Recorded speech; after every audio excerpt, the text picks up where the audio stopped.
Welcome to the orientation for Math 160, also known as College Algebra at Rio Hondo College, and I'd like to welcome you to the course as well. Allow me to introduce myself briefly. My name is Mark Luttrell, and I've been teaching mathematics at Rio Hondo College for a good number of years, and teaching college algebra also. Let's get started. At the first meeting of one of my face-to-face sections, I always spend a little bit of time and go over the syllabus and some other key things that people need to know in order to have a smooth start in the class. Now, for an online section, we don't have a first meeting per se. In fact, we don't have any meetings. And so that's the purpose of this video, to go over the syllabus and to talk about some key information so that you can have a smooth start in the class.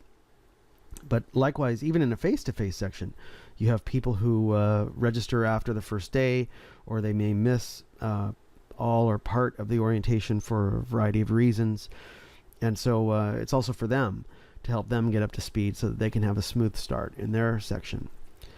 Now, it happens that the syllabus you see on the screen in front of you here is for an online section, and it's from the fall of 2018, because that's when I'm recording this.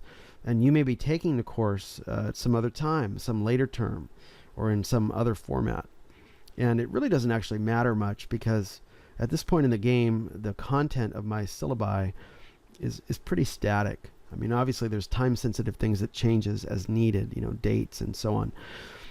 But the content doesn't really change that much. Even so, it would probably be helpful if you had a copy of the syllabus from your particular section available to you while we go through this, so either on screen or a hard copy of that. And one thing that people ask frequently is, well, where do I get that syllabus? Now, at the beginning of a class, I send out an email to everyone who's enrolled officially or who is on the official waiting list. It's like a welcome to the class email.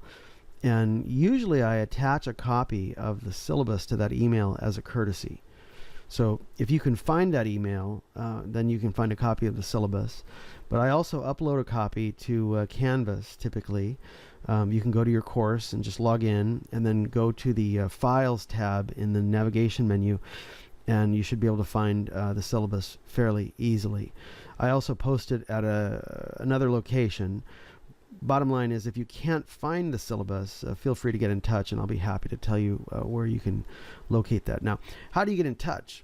Well, at the top of the syllabus you see on the screen in front of you here, you can see my contact information. So I have a telephone number, which happens to be my office phone, and I have an email address. And of the two, the email address is by far the best way to get in touch. I only check voicemail when I'm on campus. And I'm not on campus all the time. You know, you can see from this syllabus here that I happen to be teaching at a remote site in that fall of 2018 term. And so I'm only going to check voicemail on the days which I'm on campus, which is basically Tuesdays and Thursdays from that term. But email I check several times a day. And because I do appreciate when people give me a courteous and prompt reply to my own emails, I try to return that same courtesy. And so I check email, and I try to be responsive on email. Now, it's true you can message me through Canvas, but I much prefer if you email me directly using the address you can see on the screen right here, because my Outlook automatically routes messages from Canvas to a less visible part of my inbox, and so sometimes they get overlooked and the response may not be as quick. So if you have any questions about where to get the syllabus, kindly email me directly at the email address that you see on the screen in front of you right here. Something else that you'll see on the front page of your syllabus is some information pertaining to the textbook that we use with the course. Now, it happens that at the time of this recording, we are using a custom edition which is derived from the stock 4th edition of Sullivan and Sullivan College Algebra. It's a father-son writing team. And so on the screen in front of you, you can see the cover of the custom edition pictured at left, and you can see the cover of the stock edition pictured at right. These are functionally identical. The custom edition is derived from the stock edition, and basically what we do is we take out some unneeded material, and that helps to save a few dollars when it comes to purchasing that textbook bundle, which we're going to talk about in a few minutes. For the moment, suffice it to say that this is the text that we're requiring. And in this syllabus, you're going to find that all of the references to pages and sections and so on are from the custom edition, which is pictured at left. Down around the bottom of the front page of your syllabus, you should see a list of minimum student materials. The first item on the list is the required textbook bundle, which we're going to get to shortly. The second item on the list is a little bit cryptic. It's just basically a way of saying that we're looking for you to have a graphing calculator, and the ones that we prefer you have would come from the TI-83 or the TI-84 calculator lines. And so there's a variety of models, as you can see. Texas Instruments has added a number of models to those lines over the years. Have a look. So many of these would be perfectly acceptable for use in our class. For example, you could use a TI-83 of any flavor. It could be just a regular old one, or it could be this plus model that you see here. This is probably the lowest one that we could use, but it is perfectly functional for what we need. You could also use a TI-84 Plus, the 84 Plus with a color screen, and other variants of the 84s as well, including the most recent one here. Now, the only thing we don't allow is calculators that have a built-in computer algebra system. And so if you look here, you'll notice that we have a few that mention CAS in the name. That is an abbreviation for computer algebra system. So this calculator here is an example. This TI Inspire CAS is prohibited for exams and assessments in our class. And if you're found to have one of these models, or you're found to be using one of these, that'll be treated as cheating. It actually doesn't really help you that much anyway, and it would possibly cause you to fail an exam if you were using one. So you should be wise and not use that. Now, as long as the calculator doesn't have CAS, or in other words, as long as the calculator doesn't have a built-in computer algebra system, you can use it. And over the years, we've had a number of different models that people have brought in, Casios or whatever. And that's perfectly fine, as long as it does not have a computer algebra system, and as long as you understand that the models that we support, mainly through the text and also through the videos that we have, are from the TI-83 and 84 lines. So if you use some other model, it may work perfectly fine, and I'm happy to help you as however possible with that. But generally speaking, you're going to be on your own to figure out how that particular calculator is going to work with what we need in the class. Now, you might have noticed this little blurb down here at the bottom of the first page as well, and it's perfectly understandable. Sometimes people balk at paying for a calculator that they're only expecting to use for a single class. And so the college does have a finite supply of graphing calculators that can be rented, and that's what this is explaining here. You have to go to the Math and Science Division office, which is room S233. It's off the main hallway on the second floor of the science building. And because there is a finite supply of these calculators, and because there is tremendous demand, if you're thinking about renting one of these, I would encourage you to do it post haste. Usually by the end of the first week of classes, the calculators are rented out. And so if this is something that you think might be helpful to you to rent one for a fraction of the purchase price, I would encourage you to get over there as soon as possible, during business hours, of course, and see if one can be rented. Anyway. Now, regarding that last item on the list of minimum student materials, the Scantron forms that we may be needing, I'll have more to say about that when we get to the part of the syllabus that covers exam policy.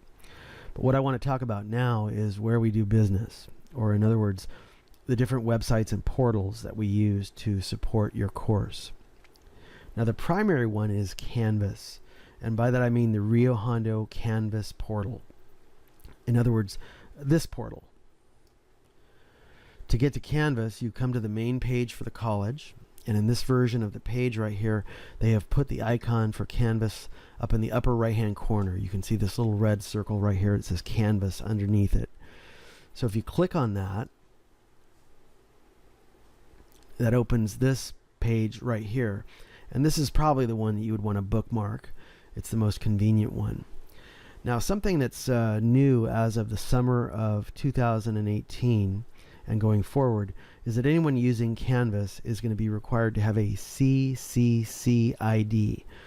That is a California Community College ID. So it may be possible the first time you log into Canvas, you may be detoured to obtain a CCC ID. It is fairly straightforward. I'm sure it's entirely self-explanatory, but if you happen to have some issues with that, you'll notice that down here at the bottom there's a link that says Need Help. Now that link takes you to the Rio Hondo Help page, and it may happen that the Rio Hondo Help page won't help you with the issues you're having. You know, for example, we're using Pearson's MyLab and Mastering. It's another portal that we integrate with Canvas. And so what I'm saying in a roundabout fashion is that it's unfortunate, but I'm not in a very strong position to help you troubleshoot various technical issues. So if you're having technical issues with Canvas, I would encourage you to reach out to the Rio Hondo Online Education Office and or the Canvas Learning Management System community. I'll show you the link for that in a bit. But if you're having issues with Pearson MyLab and Mastering, in other words, then what I would suggest is that you go out on the web and you search for Pearson support. You should be able to find your way to this page right here. At least that's how it looks right now. And at this location, Pearson has gathered a bunch of support articles regarding commonly encountered problems that people have with Pearson MyLab.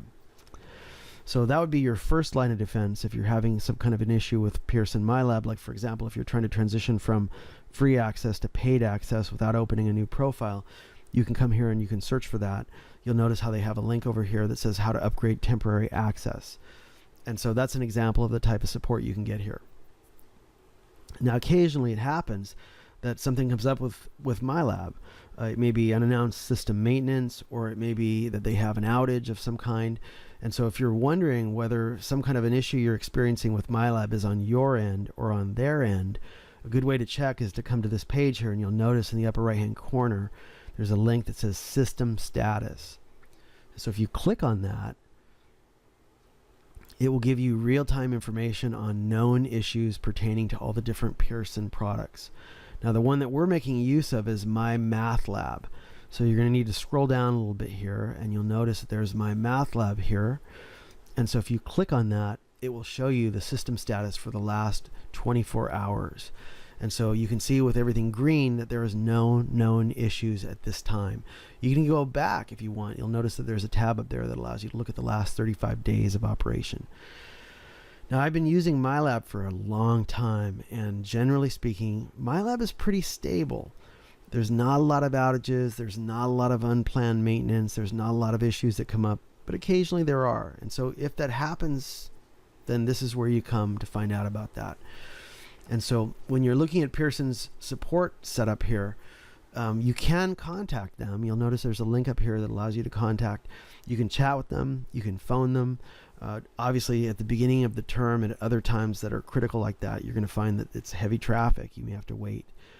But generally, Pearson has been very helpful, and I've found that when I've had issues, I can call them or I can chat with them, and I can generally get those resolved. People say that time is money, and I think that's a very helpful perspective sometimes.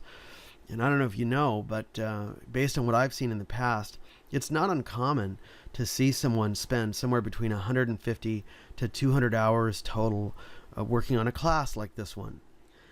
And if you value your time, even if you value your time at, say, $10 an hour, how much is that 150 to 200 hours worth? Well, you can easily do the math, and you can see that it's worth somewhere between $1,500 to $2,000. And that's a good amount of money. And so we're trying to incentivize success. Our desire is that you would be successful in this class with one attempt.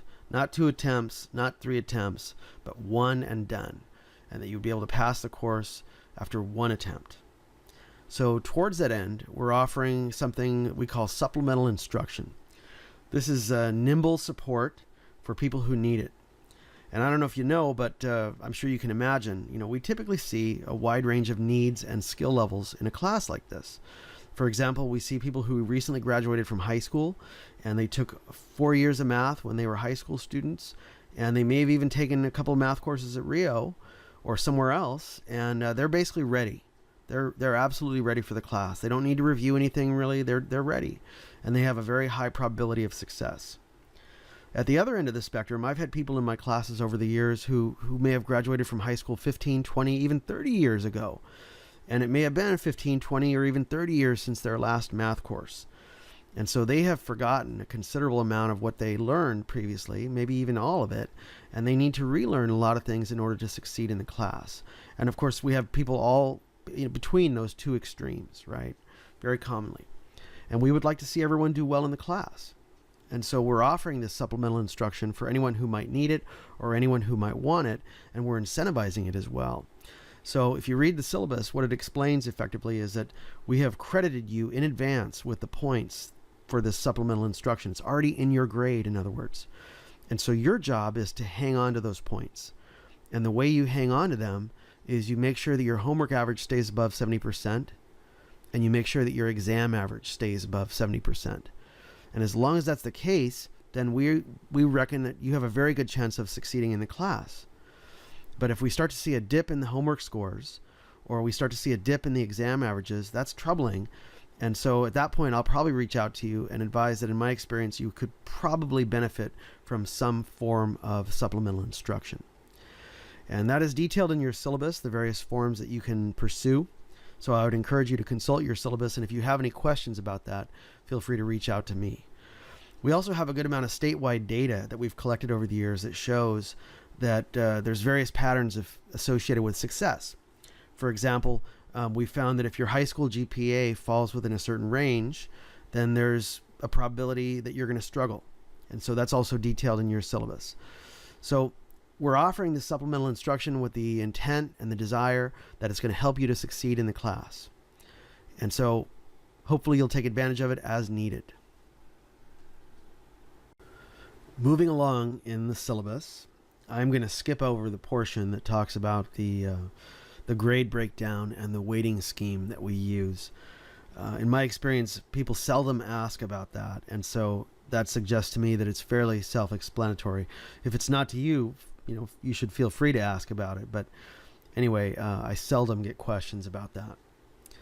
What I'm showing you on the screen right here is a page from a student solutions manual. And as you can see, it presents a detailed solution to a problem from a math text.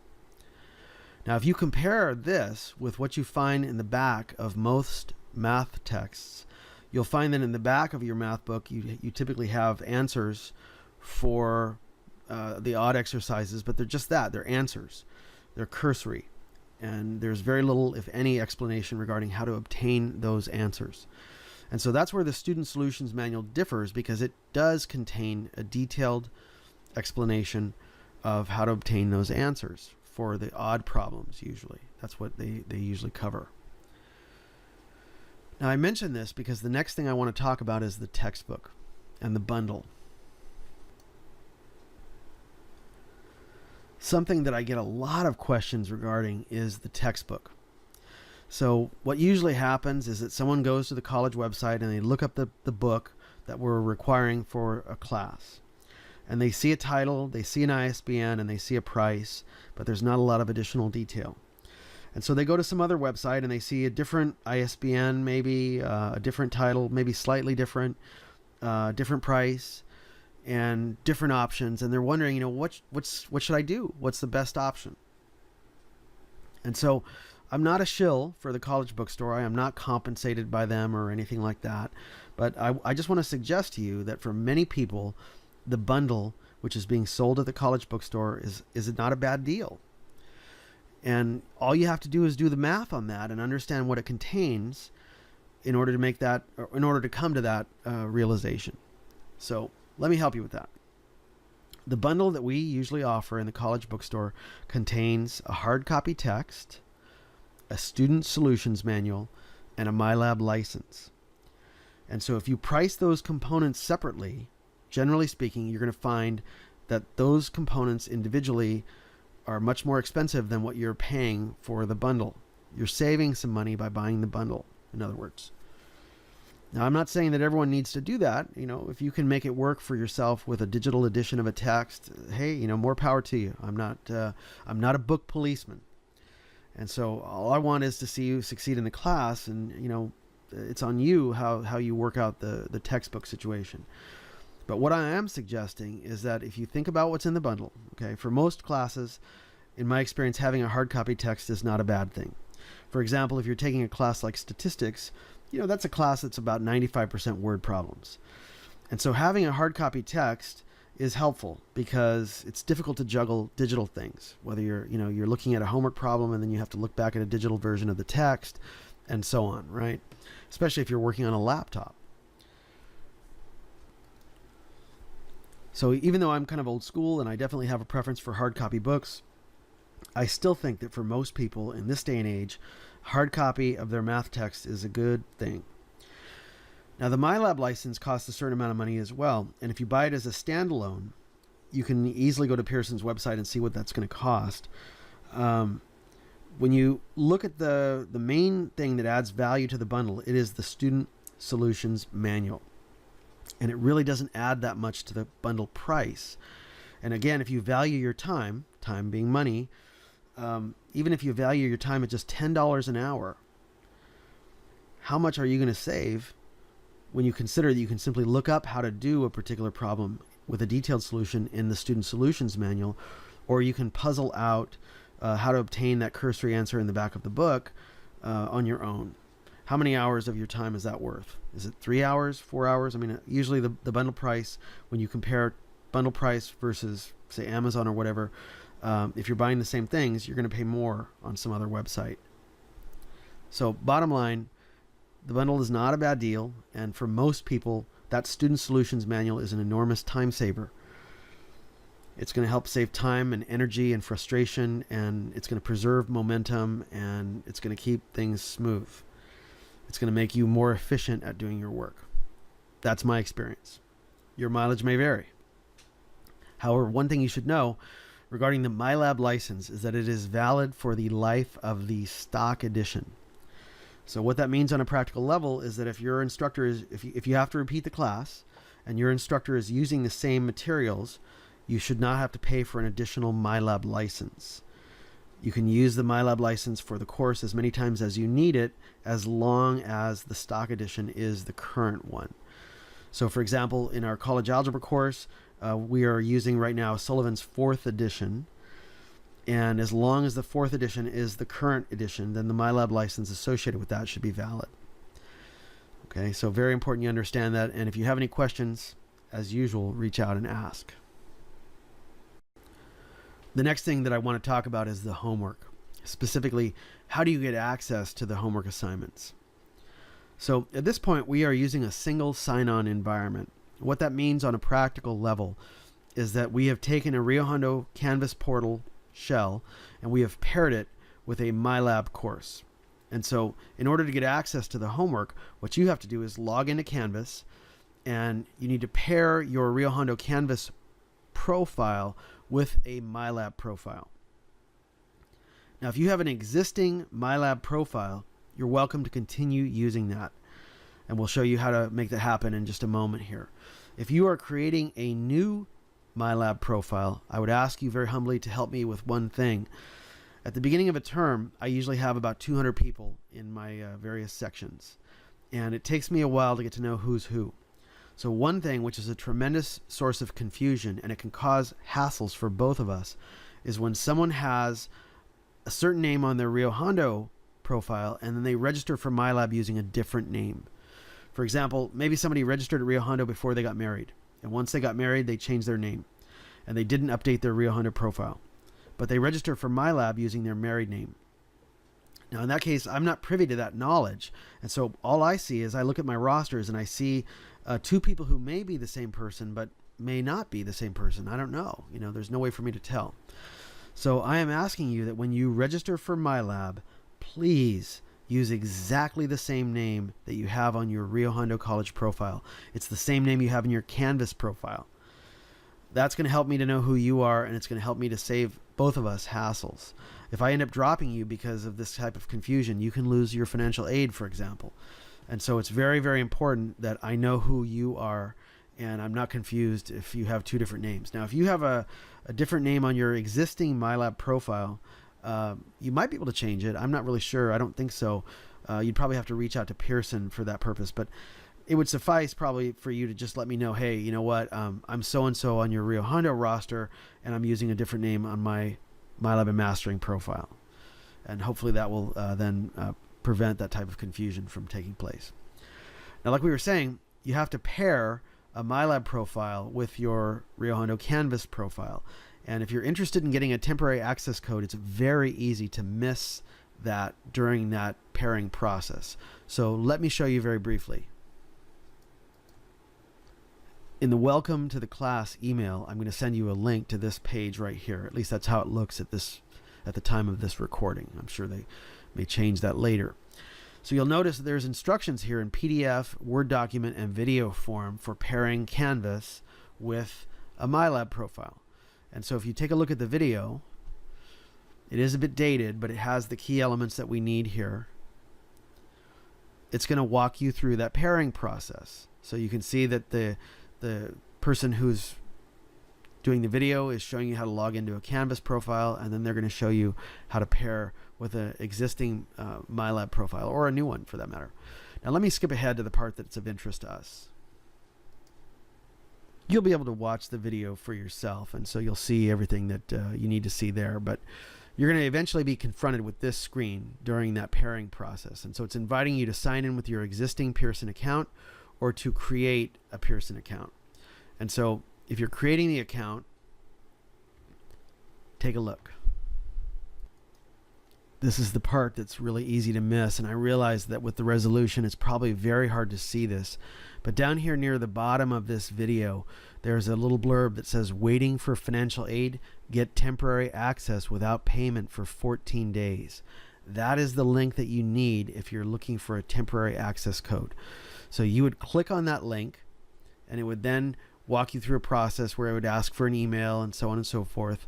And that's where we're asking, please make sure that the name you enter is exactly the same name as we have in your Canvas profile. Okay, that'll help me not to be confused, and I'll thank you in advance for that. Now, something else to be aware of, that 14 days of temporary access goes by pretty fast, and we really don't want to have a lapse between when that access expires and when you establish paid access. We have exams that come fairly early in the term. We have assignments that come fairly early. And if your MyLab access has lapsed, you're not going to be able to do those things. You won't be able to do homework. You won't be able to do exams. And so the syllabus speaks to that, but you have to understand that it's very important not to let that lapse. Now, I'm also going to include a link regarding how to go from the temporary access to paid access without opening a second profile. That is very important, because we cannot transfer scores easily within MyLab. And so if you do that, if you open a second profile, that is a real problem, and it's going to cost you some points for that, for the hassle that's associated with that. Something else I wanted to mention regarding homework. You can see I'm logged into MyLab here, and I'm working on a homework problem. Now, I'm not logged in through Canvas, but I'm logged in through MyLab, and so it's going to look a little different when you're working on it, but pretty much the same. So anyway, I'm working on this question here. It asked me, is there a local maximum at x is 4? Well, I think, no, there's not. So I check my answer, and it says, well, you know, you're wrong. And then it's asking me another question here. The local minimum is, and so I'll put in a value. Let's say I think it's y equals 5. So check my answer, and unfortunately that's also wrong. And then it's asking me to respond, so I do, and check my answer again, and unfortunately it's wrong. And now it's the final check. MyLab allows you 3 bites at the apple, and then it's going to mark the question wrong if you haven't answered the part correctly. So try it again, final check, and unfortunately it's incorrect. Now notice how it says similar question right here. This is an important thing that a lot of people overlook. It allows you effectively to polish up your homework scores, as long as you're doing it before the deadline, so that you get every problem correct and you get 100% on every assignment. If you select similar question, you'll see that it does in fact give you a similar question. Let me make the graph a little larger here for you. And so at that point, you can effectively start over on that particular question. Another thing that's very helpful for many people when they're working on homework in MyLab is a feature called Help Me Solve This. You can access it by going up here to the Question Help menu, and you'll notice that the first item on the menu is Help Me Solve This. If you click on that, it's going to open a dialog box, and it's basically going to walk you through the various parts of the problem. And so if you're wondering how to get through a particular part, this is a very helpful feature, and people make extensive use of it, as they should. The one thing you should keep in mind, though, is that when you take exams, there is no Help Me Solve This feature. And so even though you may make extensive use of it while you're working on homework, at some point you have to transition away from it, and you have to kind of stand on your own 2 feet, as it were, and make sure you can answer exam questions correctly without that type of support. So feel free to use it liberally, but understand that everything has costs and benefits. Now, another thing we should mention, let me close this here. It's sort of an obvious point, but in my experience, a lot of people excel at ignoring the obvious. So let me share some perspective with you, okay? When you take a face-to-face course, a traditional face-to-face lecture course, your instructor effectively sets the pace with their lectures, with their examples, and all of that. There is some instructor set pace in an online class, but there's much less than there is in a face-to-face class. And so one thing that's very easy to do, especially if it's the first time you're taking an online course, you can fall behind very easily. And so your syllabus will provide you with some guidance regarding the number of sections from the text that you ought to be getting through on a daily basis or a weekly basis in order to keep pace with the class. It's actually very easy to understand how this number is achieved. All you have to do is look at the number of sections that we're going to cover and then divide by the number of weeks that we have in the term. So for example, in this case, you can look at the syllabus there, and it says plainly that you need to do somewhere between 3 to 6 chapter sections per week, or roughly one every other day, in order to keep pace with the course. And it's an important thing to keep your eye on that, because it is very, very easy to fall behind. And we do try to provide some structure. We have due dates for the homeworks. We have penalties for late work, which, by the way, we don't waive. So thank you in advance for not asking. They're not a severe penalty. I mean, we're penalizing you 5% per day, basically on the parts of the homework that's submitted late. So if you had like a 20 question assignment and you got the first 19 questions correct and they were submitted on time before the deadline, then we would only be penalizing you on the last question that was submitted late, which I think is a very fair way to go about that. In any case, it's very, very important not to fall behind. It's so easy to do. And so please make sure you're paying extra attention to the fact that an online class is much more slippery in some respects than a face-to-face class. You don't have me standing up in front of you, giving examples and setting the pace effectively. You'll find that a couple 3 pages of the syllabus are devoted to covering the policy regarding exams. And that's because exams are so important. The lion's share of your course grade comes from your exam performance. And so it's very important you have a clear understanding of what the rules of the game are. So one of the things that I'll mention, I've already talked about this very briefly before, but you're only allowed certain graphing calculators when you take exams. So basically anything from the TI 83 or 84 line is acceptable. But if you're using a calculator that has a built-in computer algebra system, that's a problem. And so you can get flagged for cheating if you're caught using that type of a calculator. Likewise, internet-connected devices like tablets or cell phones are not permitted during exams because they're internet connected.